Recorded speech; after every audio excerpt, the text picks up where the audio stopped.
now, so it's 12:10, and we will finish at 10 minutes to 2. Do you all hear me well? If not, feel free to move closer. And I would like to start today's class meeting from the announcement, which was already posted, but it's good to remind it. So your teaching assistant, Madhu Gunasingam, will have office hours on Wednesdays from 3:30 to 5:30 in IC 404. So this is the room used by numerous teaching assistants. So when you get to the room, there could be one or more TAs, so you should find the right one, okay? So it took an effort to get one willing to come to Scarborough, to tell you the truth. Yeah, because others were okay for online office hours. I really insisted for a TA to have in-person office hours. And I recognize that the previous lecture was quite theoretical. Yeah, but that's what to be expected. Yeah, so, but I'm going to consider more examples today, and I hope that you will find numerous examples to be considered today appealing and easier than the general theory, which I started considering last week. Yeah? Oh no, it was on Monday, sorry. Okay? So, and the topics of today's lecture are rigorous derivation of various probability laws considered in STAR B52 and their generalizations.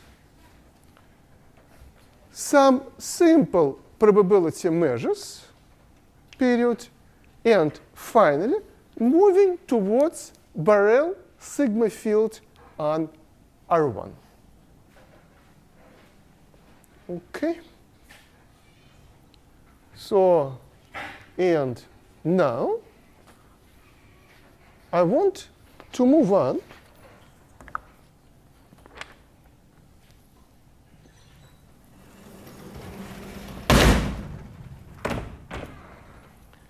and the first thing I would like to discuss today is finite additivity.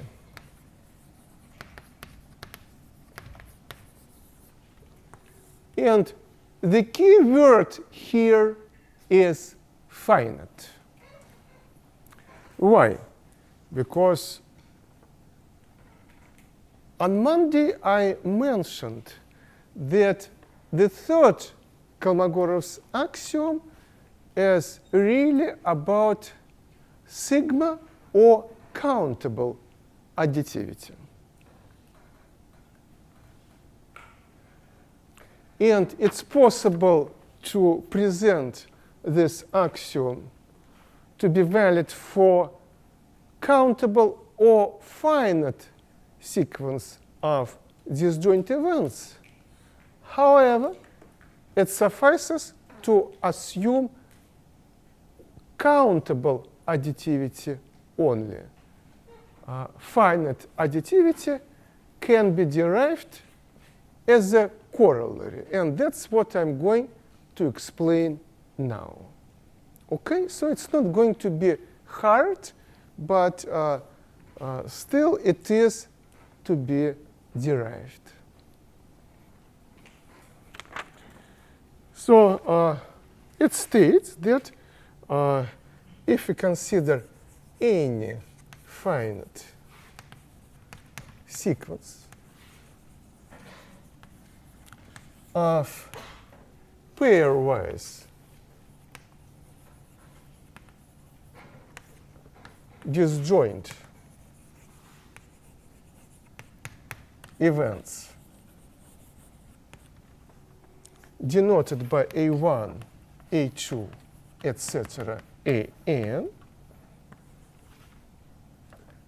then we get that probability of their finite union over I from 1 to n of AI equals the sum of their probabilities.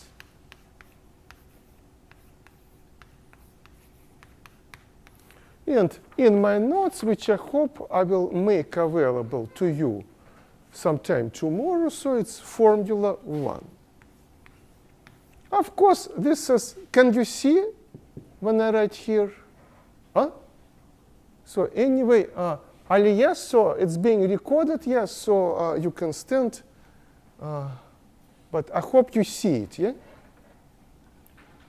So you might want to move, or I'll move this chalkboard up, yeah, but you're welcome to move to another seat, whatever, when necessary. Yeah, why don't you remove your bag from the seat? Yes, so someone else might need it. Not necessarily she, but someone else might need to move closer. Yeah, so try to not try it there. But anyway, there is finite additivity property, which we need to prove. It's not going to be that hard, though, but it still requires some effort. So what we should do is to make an easy problem somewhat harder first. It's a reasonably common trick when proofs are needed. So what we should do, we should reduce the problem to the problem which was already solved. Do you get this idea? So if you already solved a harder problem, then it might make sense to reduce a simpler problem to a harder problem, but which was already solved, and then we get mathematically accurate proof. Okay? So what we then consider is I consider the sequence which is countable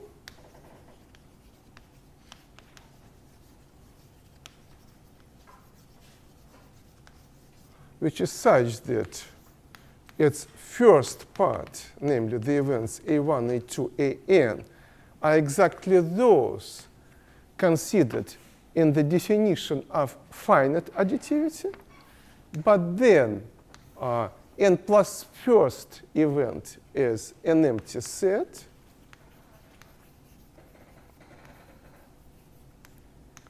n plus second event is again an empty set, etc.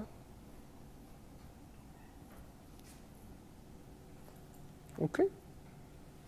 So what basically we state is that for each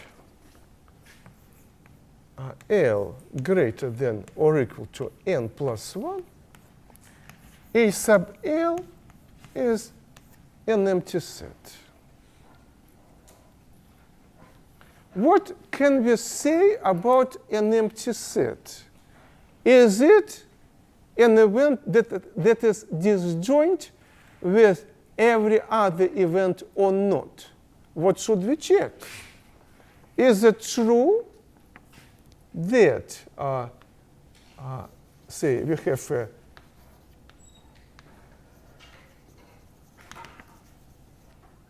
so we consider a generic event, capital B, and would it be true that B cap, an empty set, is an empty set?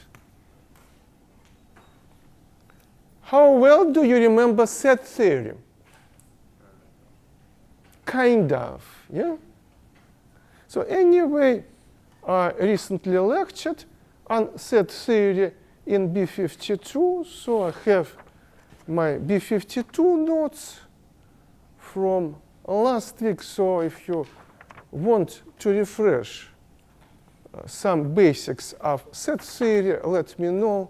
I can send you the PDF file of my B52 lecture notes on set theory for your review, okay? So, but this is, of course, the case. So this intersection is empty. And the answer is yes. Intersection of event with nothing is nothing. It should not be bigger than nothing. Therefore, it ought to be nothing. Okay, hence, this is a countable sequence of mutually or pairwise disjoint events which are discussed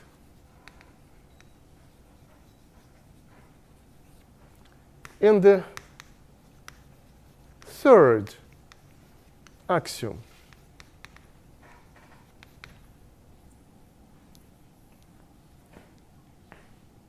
Okay?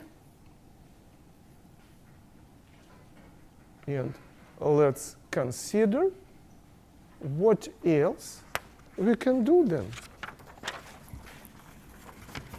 So this chalkboard will be available for some time now.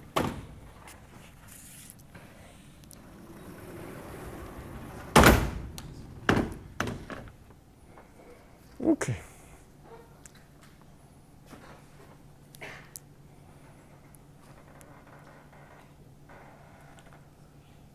Okay. So then, since axiom 3 is applicable, we obtain by axiom 3 that probability of the infinite but countable union over I from 1 to infinity of AI equals the sum of probabilities of AI where the summation over I take place from 1 to infinity. And let's write the right-hand side of this equation in the long form. So it will be P of A1 plus P of A2 plus etc. plus P of AN plus P of AN plus 1 plus P of AN plus 2 plus etc. Agreed? Of course. What can we say about these guys? This is clearly a 0. It's probability of an empty set. Yeah? This is also 0 on the same reason. And all these guys are also zeros. Yeah? Therefore, we can cross this remainder. Yeah? Hence, it's nothing else but probability of A1 plus etc. plus probability of AN, which is the finite sum over I from 1 to n of P of AI.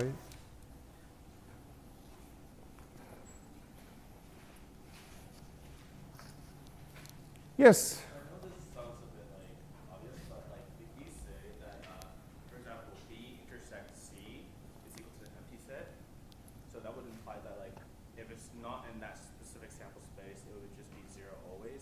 No. You mix your ma, yeah? I remember. Right. Your ma. Yeah. Yeah. So ma is kind of touching the right area. There is an issue which I should stress.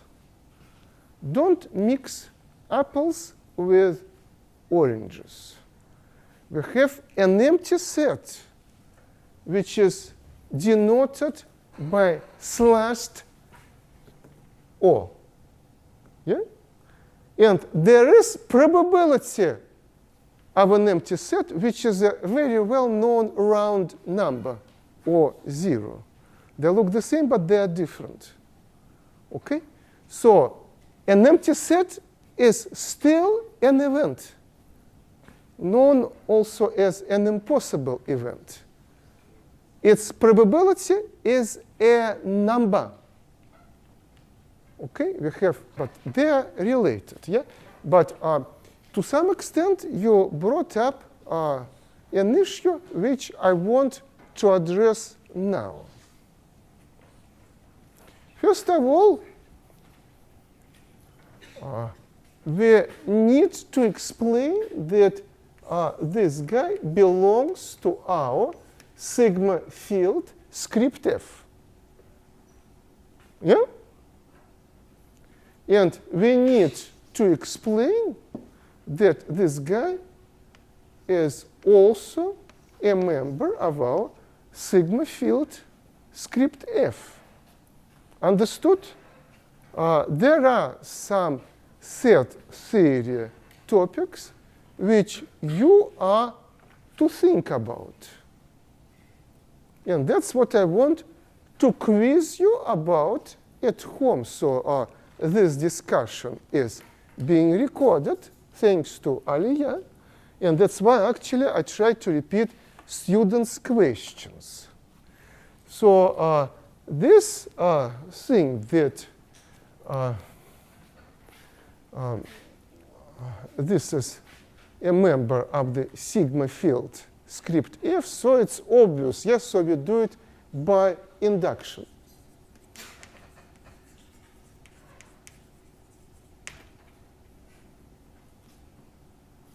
And then this is also by induction. But then we need to still address an issue that the union over I from 1 to infinity of AI is going to be this finite union over I from 1 to n, because we try to adapt empty sets. So this is actually a topic from set theory. This is, of course, correct. But I would like to ask you to think about such issues. So if you want some basic review of set theory, let me know. I'll send you my B52 notes. OK? So it's a kind of something for you to think about on Friday. Instead of drinking beer Friday evening, you can draw the Venn diagram with various circles or disks, mark points, and think why such equations of set theory should be held. Understood? OK, but I haven't finished yet. This is true. Therefore, what we obtain, if the events are true, then probability of the infinite union of AIs is the same as the probability of the finite union of AIs, which happens to be this finite sum. And that's exactly what I needed to prove. This is my Formula 1 from today's lecture notes, which is the property of finite additivity that I derived as a corollary. Hence, it wasn't needed to include this finite additivity property to the set of Kolmogorov's axioms. Countable or sigma additivity is sufficient. Okay? So, and now I want to move on.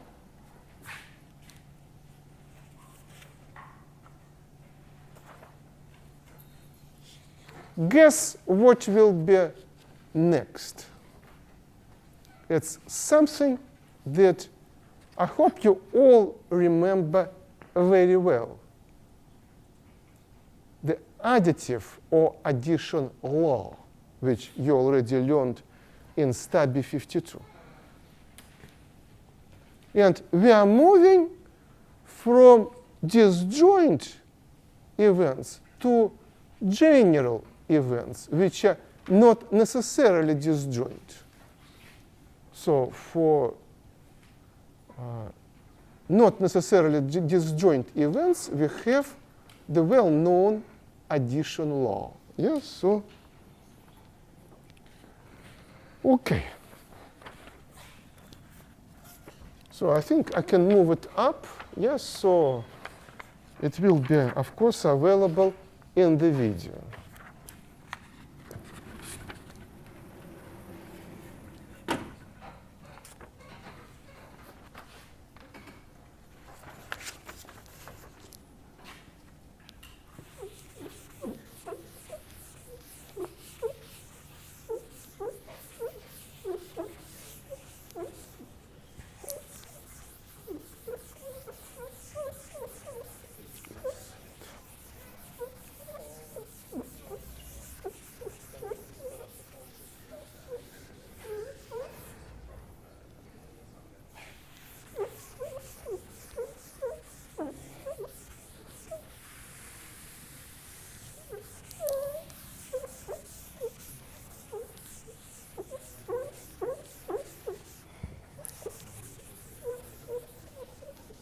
Okay.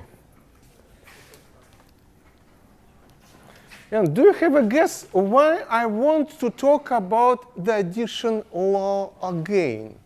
You already know it. Take a guess, why? Because I'm going to prove it as a corollary from 3 Kolmogorov axioms. Isn't it exciting? I hope it's not that boring. But at least it's something which you know. Okay?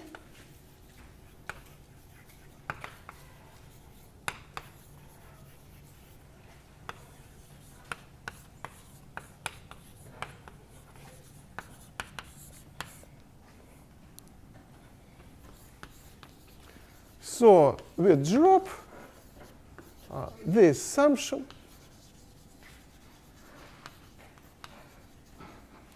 of events A and B to be disjoint.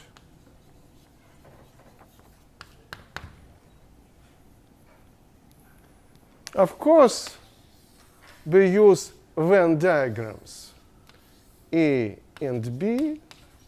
So this is our entire sample space denoted by this rectangle, and this is the common chunk A cap B.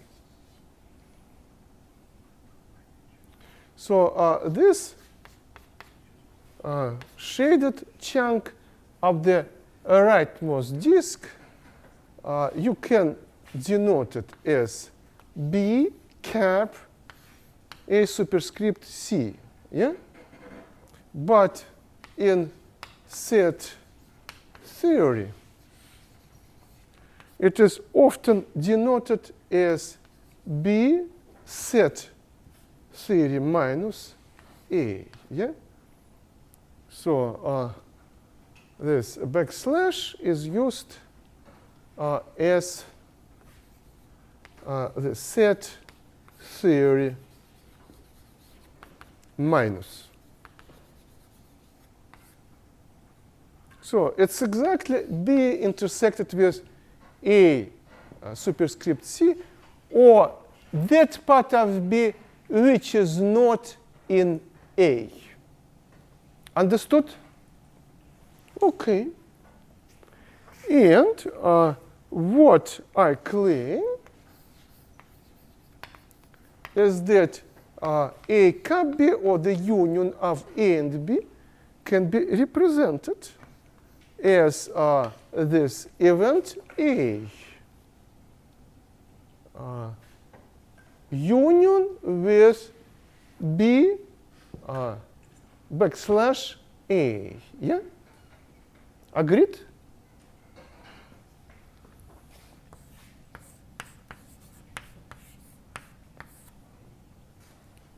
And these two events, A and B minus A, are disjoint. It's not that hard to figure it out. So this is really basic set theory, which to some extent discussed in B52. So I certainly would be willing to help you out on that.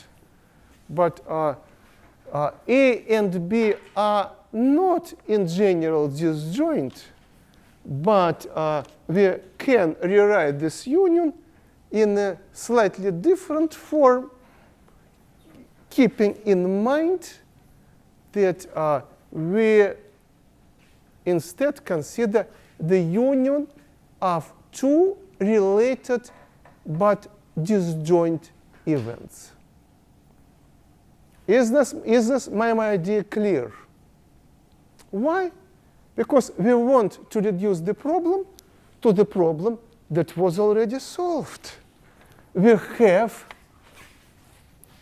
finite additivity, which we may use now. Okay?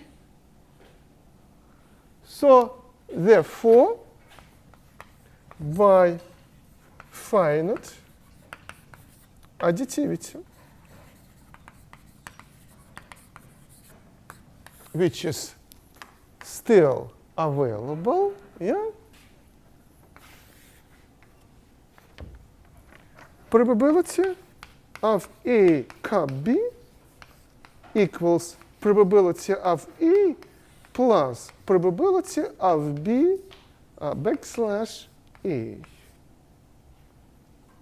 Okay? And let's now talk about this second event. First of all, we can represent our event B as the union of B cap A. So we consider this common part, A cap B or B cap A. Yeah, so it's this common part.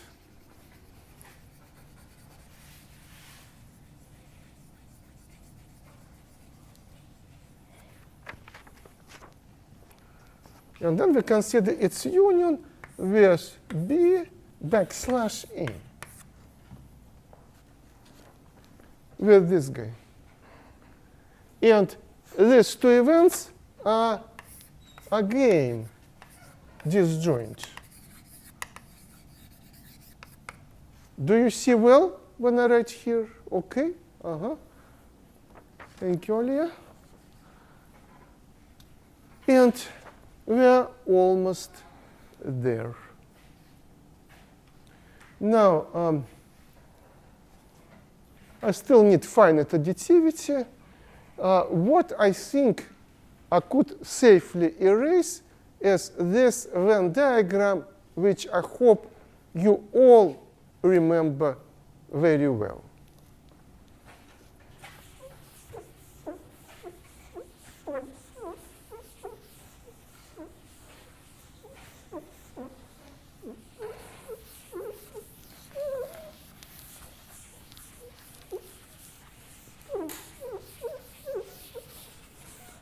So by finite additivity,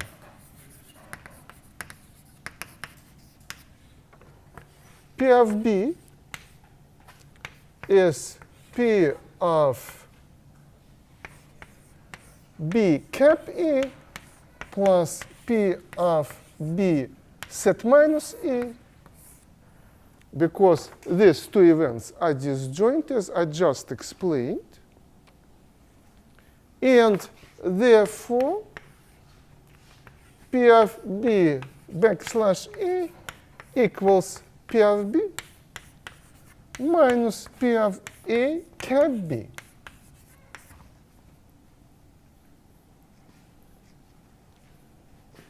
So taking intersection is a commutative operation. A cap B is the same as B cap A. So, and that's what I obtain. And now I have this expression for P of B set minus A, which I'm going to plug into this formula.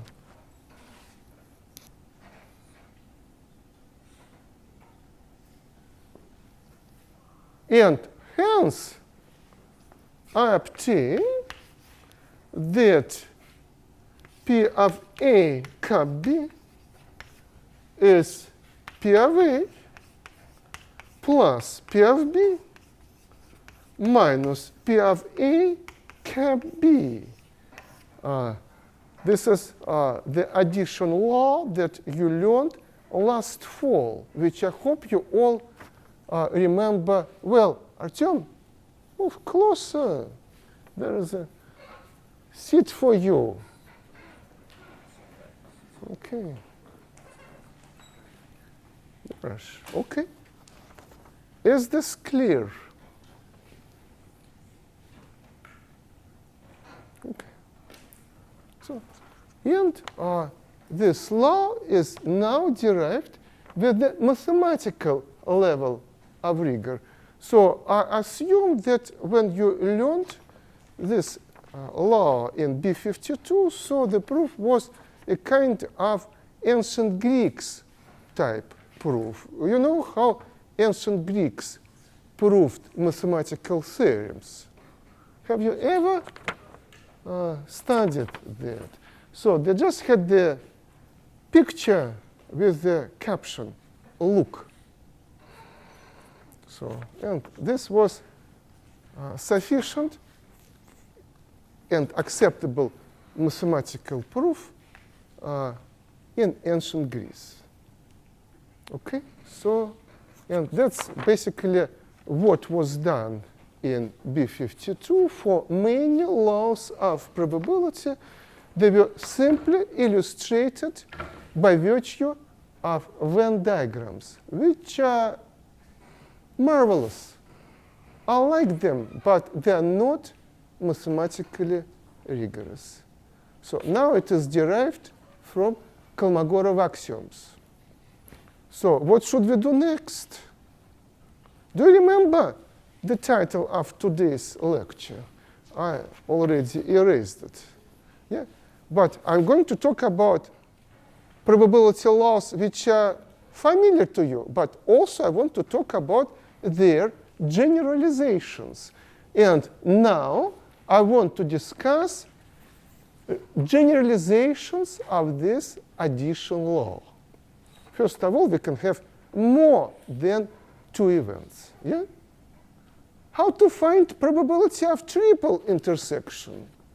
So when I teach, actually I teach B52 now, but I thought it's UTM equivalent star 256. When I taught it, I presented this generalization for three not necessarily disjoint events. And it's a useful result, so which I would like to remind, and I hope that many of you still remember it, or many of you saw it somehow.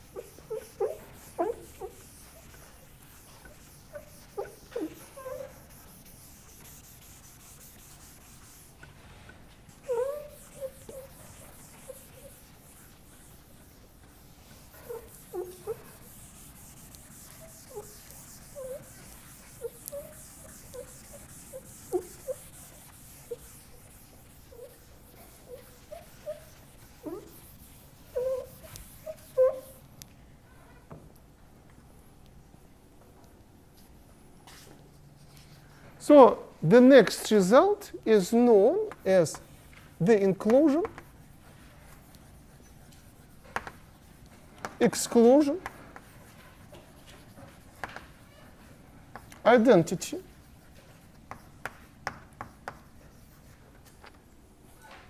and first I consider the special case of 3 not necessarily disjoint events which are denoted by A, B, and C.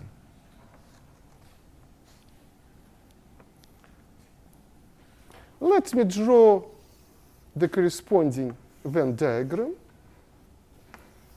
So we have A, this is B, and then we have C. And the question on the floor is still the same. We need to find probability of A cap B cap C, or probability that at least one of these 3 events occurs. And I should say that this generalization or a special case of inclusion-exclusion formula is given in Evans and Rosenthal. So it's a challenge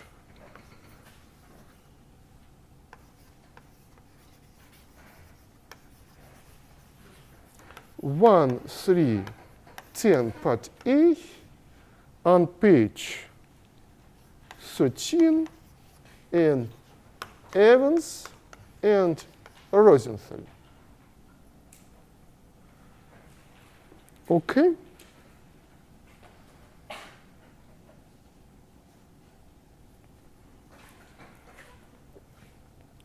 So it's going to be equal to probability of A plus probability of B plus probability of C minus probabilities of double intersections of A cap B minus A probability of A cap C minus probability of B cap C.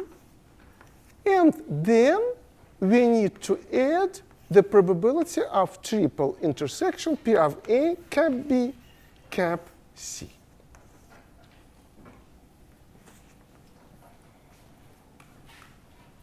Okay?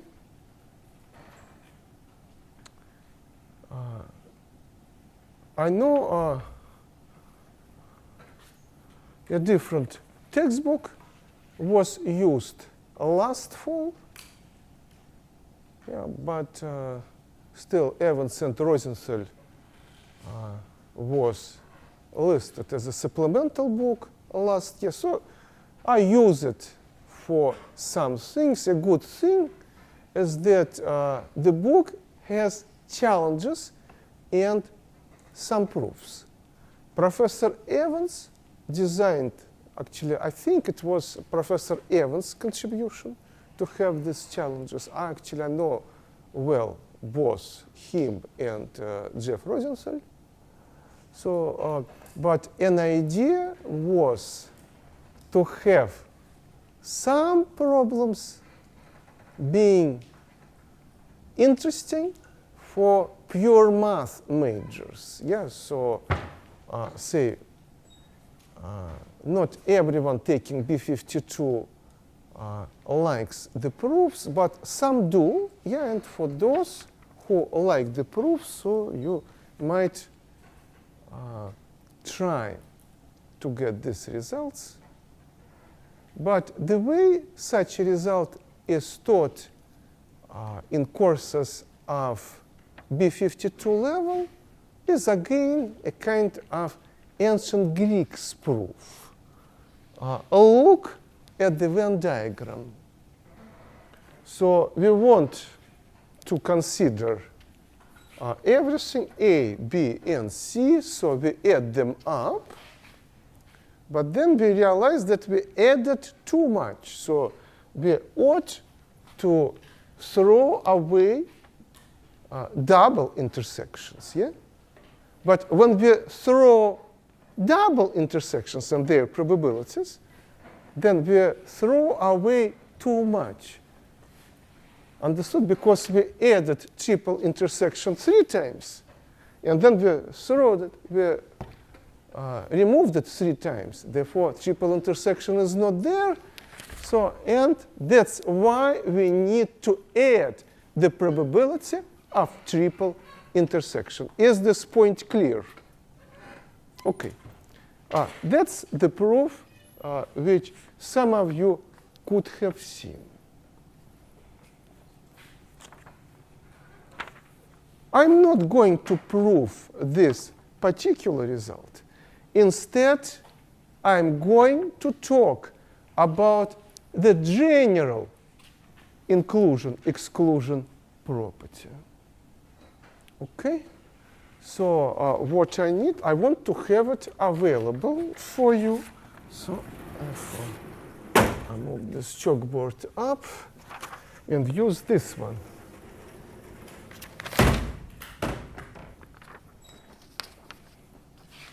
So when you use chalkboard, so this room gives me more flexibility, yeah, because the room we use on Mondays, there is just one chalkboard there, yeah. So here we have 3.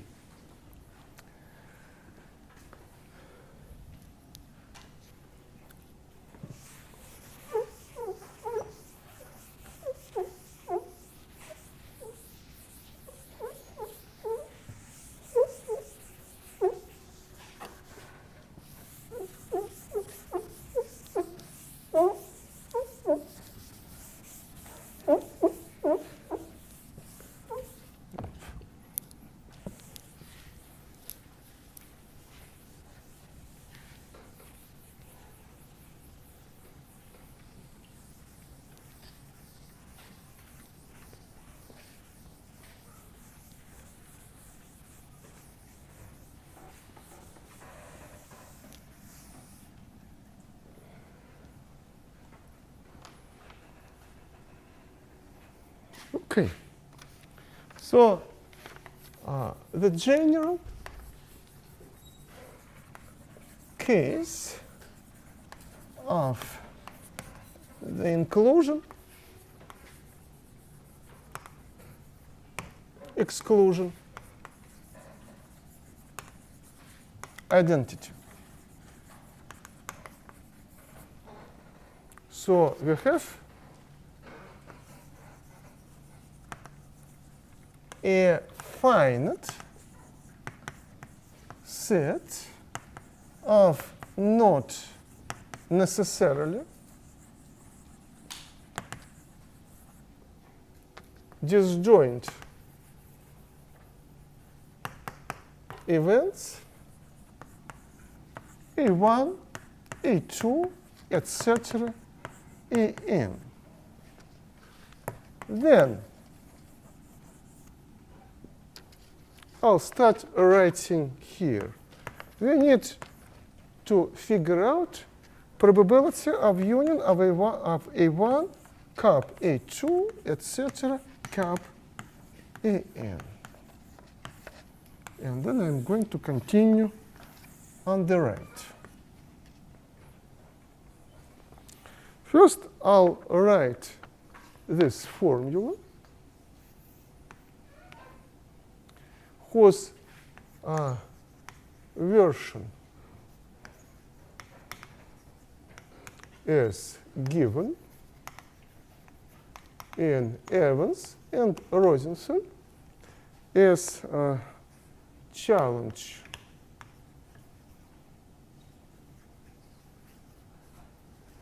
(1.310b) on page 14.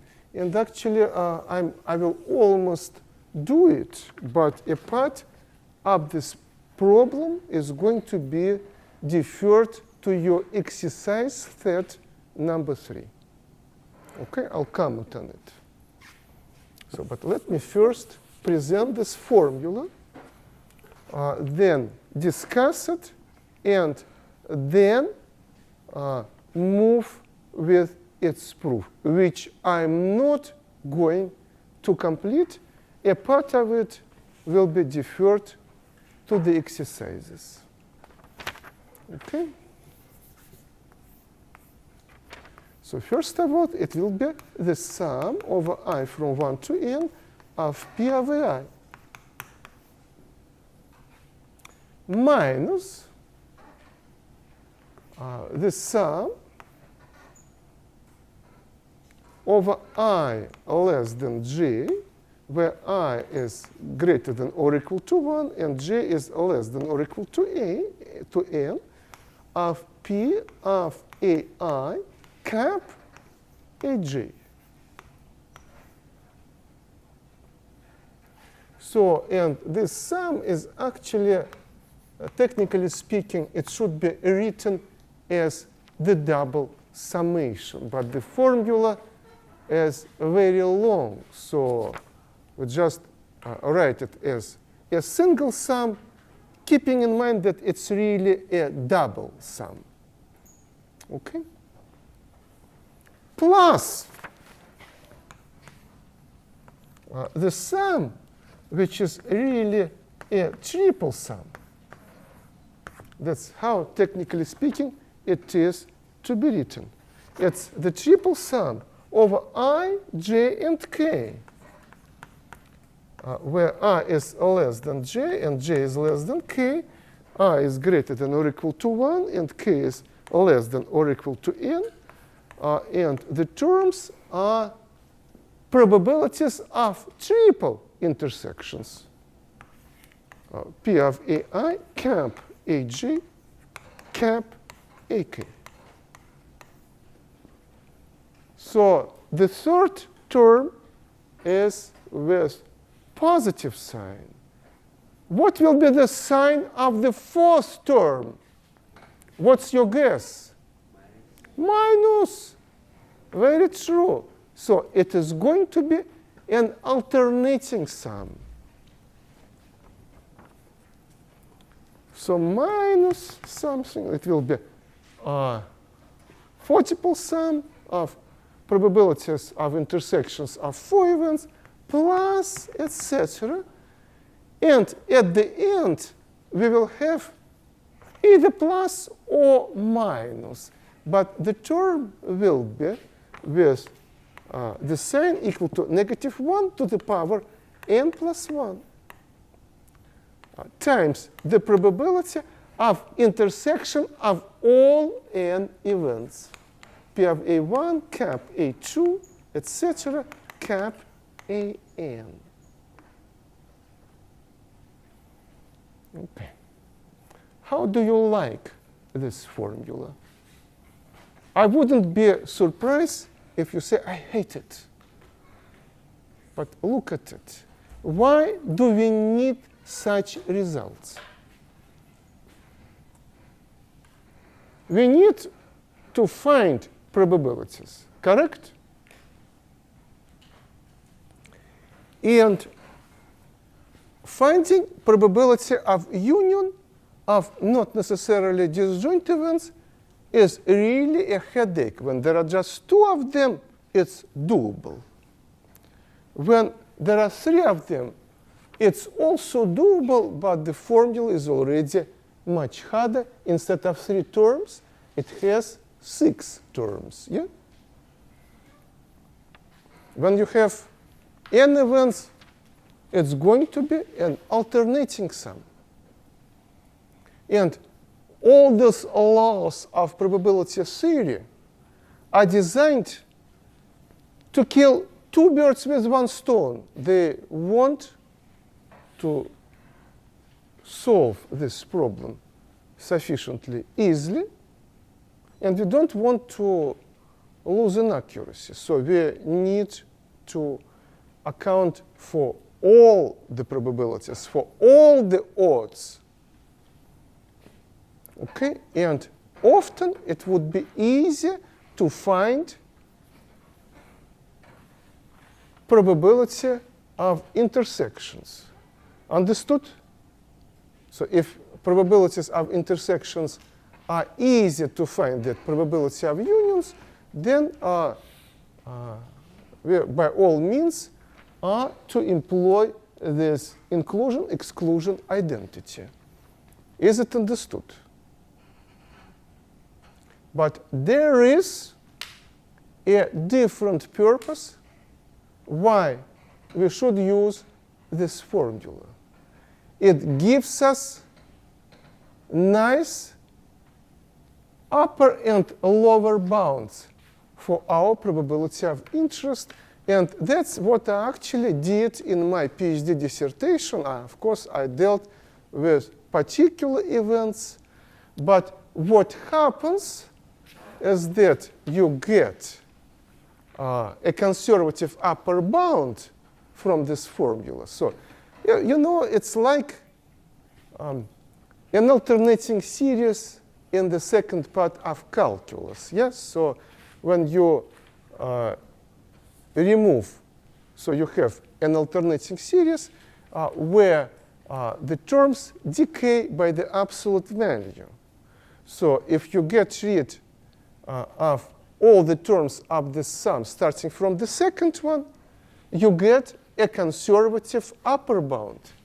Probability of union will be less than or equal to the probability of A1, etc., plus probability of AN. So probability of union cannot beat the sum of probabilities. Does it make sense? So it can be proved, of course. If you need to get conservative lower bound, then you get rid of all the terms of your finite but alternating series starting from the third one. So, and this probability of union will be greater than the sum of probabilities minus the sum of probabilities of double intersections.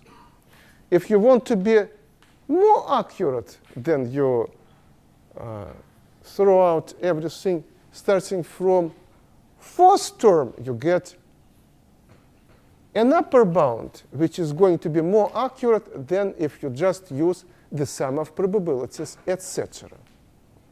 And that's how I used this inclusion-exclusion formula in my PhD thesis.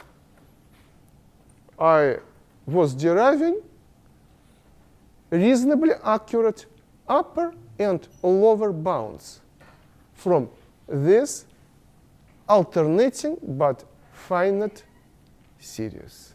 Understood? Of course, there are other uses of this result. And in order to prove this result, we are to employ the very well math method, induction. Yeah?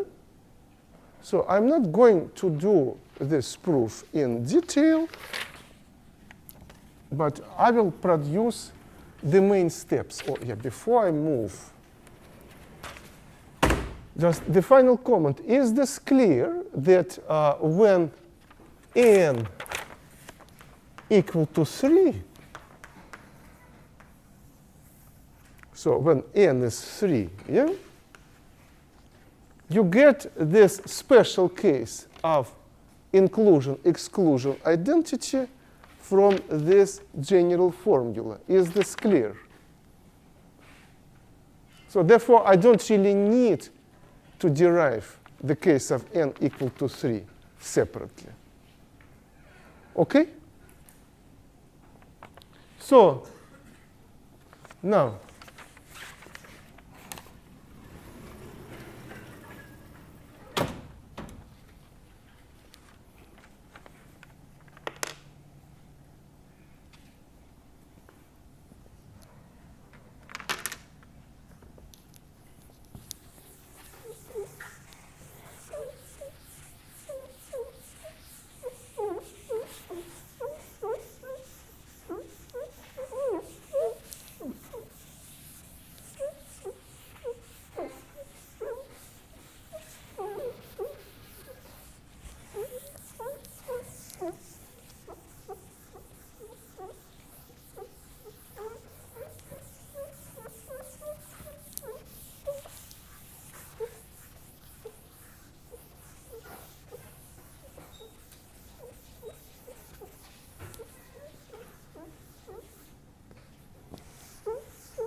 Okay.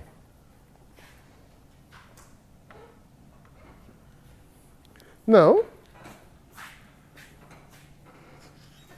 how do you prove by induction? We need the induction step, yeah? Do we have it? Do we already have the induction step? Yes. N equal to 2, yeah, I already proved the addition law as a corollary from Kolmogorov axioms. So, therefore, we need to present the induction hypothesis.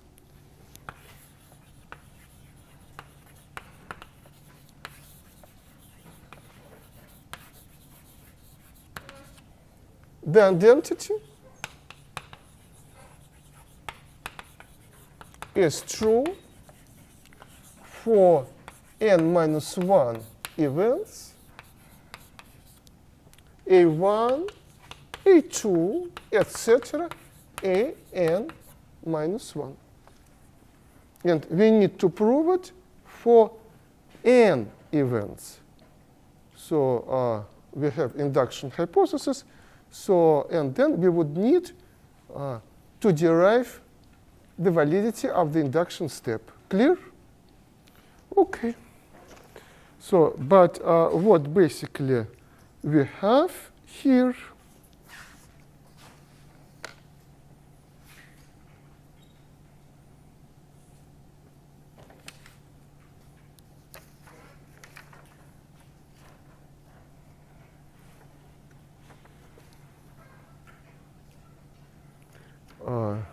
as follows, yeah? So what I'm going to do, I will define event A as the union over I from 1 to n minus 1 of AI, and event B, which is the event A sub n. So by addition law,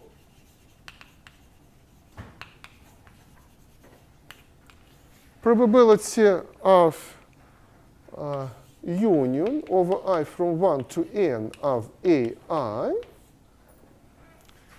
is probability of A cap B, which is probability of union over I from 1 to n minus 1 of AI, plus probability of an, of course, or actually I'll write it later. So minus the double sum over I less than j, where I is greater than or equal to 1 and j is less than or equal to n minus 1, of P of AI cap aj plus etc. plus negative 1 to the power n minus 1 plus 1, which is n, of probability of A1 cap A2, etc., cap A sub n minus 1. This is what my probability of A is, and in order to write it down in the long way, I used my induction hypothesis. Understood? Then I need